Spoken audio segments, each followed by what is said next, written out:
அனைவருக்கும் வணக்கம். மகர ராசினியர்களுக்கு நிகழ்ந்து கொண்டிருக்கும் செப்டம்பர் மாதம் 21ஆம் தேதி சூரிய கிரகணம் நிகழ்கிறது. இந்த சூரிய கிரகணம் நிகழக்கூடிய தருணங்கள்ல மகர ராசினியர்களான நீங்கள் எச்சரிக்கையாக இருப்பது அவசியங்க. குறிப்பா இந்த ஒரு பொருளை மட்டும் வீட்டில் வாங்கி வையுங்க. இதே போல இந்த 5 விஷயங்களை கடைபிடிங்க, எண்ணற்ற நன்மைகள் ஏற்படும். அந்த வகையில் மகர ராசினியர்களான நீங்கள் இந்த சூரிய கிரகணம் நிகழும் போது என்ன செய்ய வேண்டும், என்ன செய்யக்கூடாது, என்ன செய்தால் என்ன மாதிரியான நன்மைகள் ஏற்படும் என்பது குறித்தான முழுமையான பதிவை தான் இந்த வீடியோல நம்ம விரிவா பார்க்க போகிறோம். அந்த வகையில இந்த 2025ஆம் ஆண்டில் 2 சூரிய கிரகணங்கள் நிகழ்கிறதுங்க. அதாவது 2025ஆம் ஆண்டில் 2 கிரகணங்கள் அமைகிறது. நாள் காட்டி எண் பொறுத்தவரை 2 கிரகங்களும் மிகவும் முக்கியத்துவம் வாய்ந்த தேதியில் நடைபெறுகின்றன. அந்த நாளில் என்ன செய்ய வேண்டும் என்பதை பற்றி தெரிந்து கொள்வோம். அந்த வகையில் சூரிய கிரகணம் ஒரு முக்கியமான வானியல் நிகழ்வாக பார்க்கப்படுகிறது. இது இந்து மாதம் மற்றும் ஜோதிடத்திலும் மிகுந்த முக்கியத்துவம் வாய்ந்ததாக கருதப்படுகிறது. சூரிய கிரகணம், சந்திர கிரகணம் பற்றி சாஸ்திரங்கள் பல விதிமுறைகள் கூறுகின்றன. சூரிய கிரகணம் என்பது பூமிக்கும் சூரியனுக்கும் இடையில் முழுமையாகவோ அல்லது பகுதியாகவோ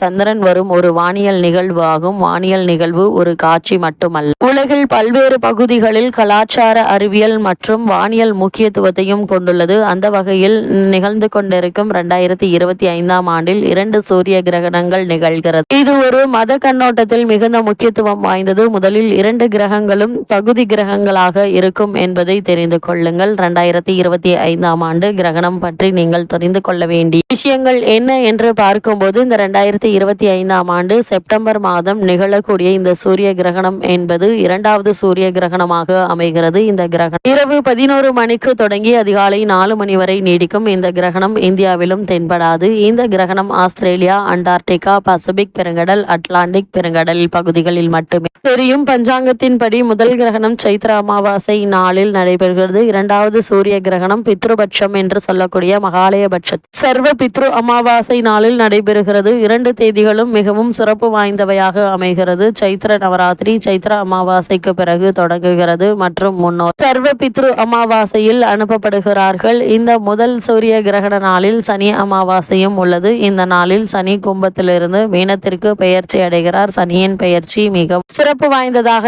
இருக்குங்க. ஏனென்றால் சனீஸ்வரரை விட்டு வெளியேறி குருவினுடைய ராசியில் நுழைகிறார். இது அனைத்து ராசி அறிகுறிகளிலும் தாக்கத்தை ஏற்படுத்தக்கூடிய ஒரு கிரக சஞ்சாரம் என்று தாங்க சொல்ல வேண்டும். இதனால் மகர ராசினியர்களுக்கு என்ன மாதிரியான பலன்கள் எல்லாம் ஏற்படும் என்று பார்க்கும்போது, சனி அமாவாசை நாளில் சைத்திர அமாவாசை நாளில் சூரிய கிரகணம் ஏற்படும் போது தானத்தின் பலன் அதிகரிக்கும். இந்த நாள் நீராடி தானம் செய்ய வேண்டும். இந்த நாளில் செய்யப்படும் நன்கொடைகள் நிறைய பலன்களை தரும் என்று கூறப்படுகிறது. எனவே 2 நாள் கிரகணத்துடன் ஏழைகளுக்கு நன்கொடை வழங்க வேண்டும். இதனால் பல நன்மைகள் ஏற்படும். குறிப்பா இத்தருணங்கள்ல நீங்கள் கடைபிடிக்க வேண்டிய 5 விஷயங்கள் என்ன என்று பார்க்கும்போது, இந்த காலகட்டங்களில் செப்டம்பர் 22ஆம் தேதி அன்று அதிகாலை எழுந்ததும் குளித்து விட வேண்டும். கல் உப்பு மஞ்சள் வேப்பிலை கலந்த நீரில் குளிக்க வேண்டும். 2வதாக கல் உப்பு மஞ்சள் கலந்த நீரால் வீடு மற்றும் பூஜை அறையை சுத்தம் செய்ய வேண்டும். கல் உப்பு மஞ்சள் கலந்த நீரை வீடு முழுவதும் தெளித்து விட வேண்டும். அதேபோல் 3வதாக வீட்டில் உள்ள சாமி படங்களை மஞ்சள் கலந்த நீரால் துடை வீடு மற்றும் வீட்டில் ஏதாவது தீர்த்தம் இருந்தால் பூஜை அறையில் தெளித்து விடலாம். பூஜை அறையையும் வீட்டையும் புனிதமாக்கிய பிறகு வீட்டில் உள்ள தெய்வங்களை நெய்வேத்தியம் படைத்து வழிபட வேண்டும். வீட்டில் சாமி சிலை வேல் ஏதாவது வைத்திருந்தால் பால், சந்தனம், மஞ்சள் நீர், தேன் ஆகியவற்றால் அபிஷேகம் செய்ய வேண்டும். சாமிக்கு படைத்த நெய்வேத்தியத்தை முதலில் மற்றவர்களுக்கு தந்த பிறகுதான் சாப்பிட வேண்டும். வீட்டில் உள்ள வாகனங்களையும் சுத்தமான தண்ணீரால் சுத்தம் செய்து எலுமிச்சை கட்டுவதால் கிரகணத்தால் ஏற்பட்ட அபரிமிதமான தீய சக்திகளின் பாதிப்பில் இருந்து மீளலாம். கிரகணத்திற்கு பிறகு தான தர்மங்கள் செய்வது மிகவும் விசேஷமானதாகும். அதிலும் பால், அரிசி, தானியங்கள் போன்றவற்றை செய்வது சிறப்பு. இல்லாவிடில் முடிந்த அளவிற்கு 2 பேருக்காவது அன்னதானம் செய்யலாம். இந்த காலகட்டத்தை பொறுத்தவரைக்கும் மகர ராசினியர்களான நீங்கள் கடைபிடிக்க வேண்டிய விஷயங்கள் என்ன என்று பார்க்கும்போது, இத்தருணங்கள்ல கண்ணுக்கு பாதுகாப்பு. கிரகணத்தினை நேராக பார்ப்பது மிகவும் ஆபத்தானது. சிறப்பு வடிகட்டிகள் உள்ள கண்ணாடிகள் அல்லது தொலைநோக்கிகள் மூலமாக மட்டுமே பார்க்க வேண்டும். தியானம் செய்வது நல்லது. அதாவது தியானம் செய்வது, பிரார்த்தனை, பல ஆன்மீக நம்பிக்கைகளின்படி கிரகணத்தின் போது தியானம் செய்வது மற்றும் மந்திரங்களை ஜபிப்பது ஆன்மீக சக்திகளை அதிகரிக்கும் என கூறப்படுகிறது. வீட்டில் இருக்க வேண்டியவர் தேவையற்ற பயணங்களை தவிர்க்க வேண்டும். கிரகணத்தின் போது அதிகளவு வெளியில் இருப்பதை தவிர்க்க வேண்டும். உணவுகளை மூடி வைப்பது நல்லது. கிரகணத்தின் போது உணவுப் பொருட்கள் கெடக்கூடும் என்பதால் அவற்றை மூட மூடப்பட்ட உரை மூடிய பானைகளில் வைத்திருக்கவும், சிலர் துளசி இலை அல்லது தர்பை பொருட்களை உணவில் வைப்பதை வழக்கமாக கொண்டுள்ளனர். கிரகணத்திற்கு பிறகு தூய்மையாக குளிக்க வேண்டும். கிரகண நேரத்திற்கு பிறகு பரிசுத்தமாக குளித்துவிட்டு வீட்டின் சூழலை தூய்மைப்படுத்துவதே நல்லது. சாத்வீக உணவுகள் சாப்பிடுவதை கிரகண நேரத்தில் முதியவர்கள், குழந்தைகள், கர்ப்பிணி பெண் உணவு சாப்பிட வேண்டும் என்பவர்கள் பழங்கள், காய்கறிகள், தானியங்கள், நட்ஸ், பால் பொருட்கள் ஆகியவற்றை சாப்பிடலாம். அதேபோல் சூரிய கிரகணத்தின் போது தவிர்க்க வேண்டியவை என்று பார்க்கும்போது, நேரடியாக பார்க்க வேண்டாம். சூரியனை நேரடியாக பார்ப்பதை தவிர்க்க வேண்டும். இதனால் கண்களுக்கு பாதிப்பு ஏற்பட வாய்ப்புகள் உள்ளது. கர்ப்பிணி பெண்கள் தவிர்க்க வேண்டியவை என்ன என்று பார்க்கும்போது, கர்ப்பிணி பெண்கள் கிரகண நேரத்தில் வெளியில் செல்வதை தவிர்ப்பது நல்லது. ஏனெனில் இதனால் குழந்தைகளுக்கு பாதிப்பு ஏற்படலாம். கிரகண நேரத்தில் உறங்க வேண்டாம். கிரகணத்தின் போது உறங்குவதை பலர் தவிர்க்கிறார்கள். ஏனெனில் அது உடல் மற்றும் மனச்சோர்வை அதிகரிக்கக்கூடும் என நம்பப்படுகிறது. அதே போல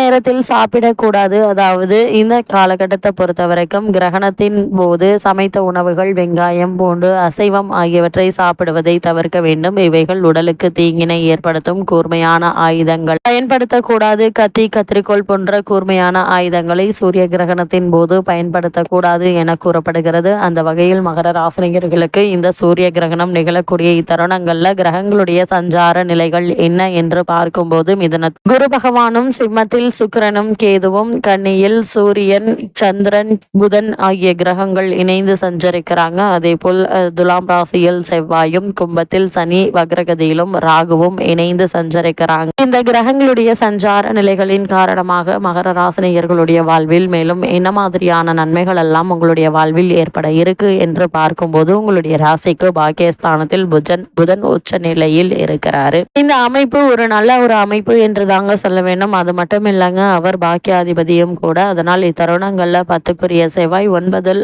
அமைந்து யோகம் செய்கிறார். இதனால் எதிர்பாராத பல முன்னேற்றங்கள் உங்களுடைய வாழ்வில் ஏற்பட இருக்குதுங்க. அது மட்டும் இல்லாம குருவினுடைய பார்வையால் துலாம் ராசிக்கு வரும் செவ்வாய் யோகம் பெறுகிறார்.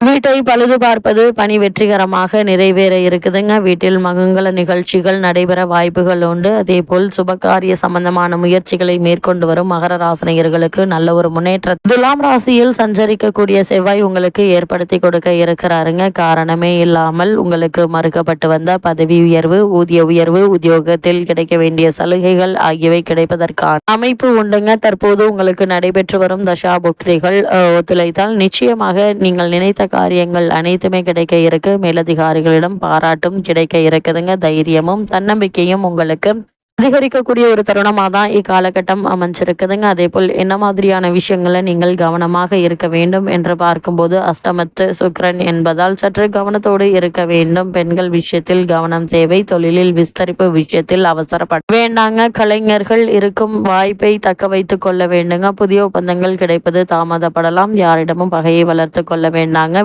வெடுக்கென்று பேசி விரோதத்தை வளர்த்து கொள்ள வேண்டாம். வாக்குறுதிகளை தர வேண்டாங்க. நீங்கள் உண்டு, உங்களுடைய வேலை உண்டு என்றிருப்பது நல்லது. யாருக்கும் எதற்காகவும் ஜாமீன் கையெழுத்து போட வேண்டாம் என்பதை கிரக நிலைகள் மீண்டும் மீண்டும் உங்களுக்கு அறிவுறுத்துதுங்க. அந்த வகையில மகர ராசினியர்கள் கிரக நிலைகளின் ரீதியாக கூறப்படும் பரிகாரம் என்ன என்று பார்க்கும்போது, முன்னோர்களுக்கு திதி தர்ப்பணம் கொடுத்து வழிபடுவது எண்ணற்ற நன்மைகளை ஏற்படுத்தும். குறிப்பாக வீட்டிற்கு அருகாமையில் திருக்கோவிலுக்கு சென்று தீபம் ஏற்றி வழிபடுவது எண்ணற்ற நன்மைகளை உங்களுடைய வாழ்வில் ஏற்படுத்தும் என்பதை கிரக நிலைகள் உங்களுக்கு உறுதியளிக்கும்.